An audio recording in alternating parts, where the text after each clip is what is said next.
Hello, I am Sammy Jackson, and today I'm going to show you how to do a chemistry test.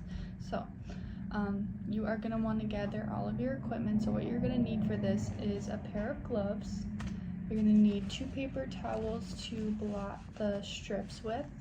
You're going to need your pH testing strips that also have the colors inside of them so you can compare. And then you're going to need your labeled specimens. So our first one is going to be the milk, which is labeled, and we also have the vinegar, which is labeled as well. So first thing I'm going to do is wash my hands. I have some hand sanitizer right here.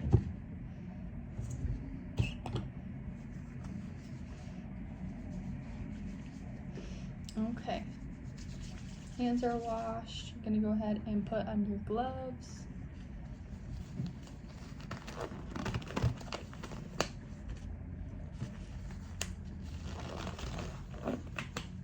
Gloves are on, so we're going to go ahead and we are going to start with the milk. So just to make it easier, I'm going to go ahead and take out 2 strips right away. When you're looking at the strips, you're going to want to read and make sure you follow all the directions, and you're also going to want to make sure they're not expired, anything like that. So just looking at those and making sure you're following all instructions correctly. So let's go ahead and get the strips out. Let's use the first one and the second one. So starting with the labeled milk, we're going to go ahead and open it carefully, making sure that there are no spills. If there were to be a spill, you're going to want to clean that up immediately with any cleaner or anything that you have. So we're going to go ahead and take the first strip, dip it in quickly, and then go ahead and blot it. Once you're doing that, you're going to put the cap back on the specimen, again making sure that there are no spills. Once you have that blotted, you're going to compare it to the colors. So this is looking about like a 7, I would say.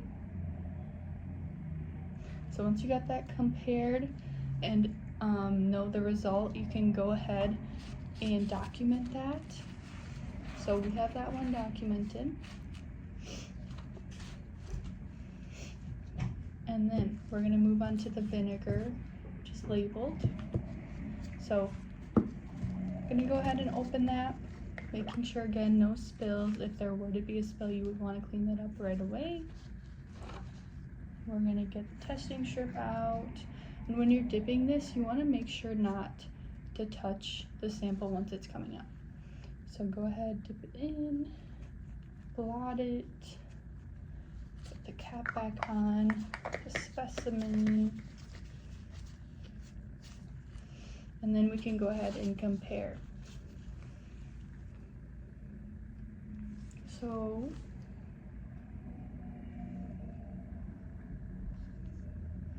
I would say that it is around a 3.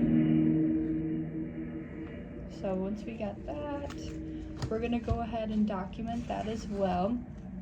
Once you're done with your specimens, you can go ahead and empty like any urine in the toilet, any other specimens where they're supposed to be discarded. So we'll go ahead and get rid of that. You can get rid of both of your testing strips and the stuff that you were using in your area. After you got all of that discarded, we can remove our gloves and discard them in the appropriate place.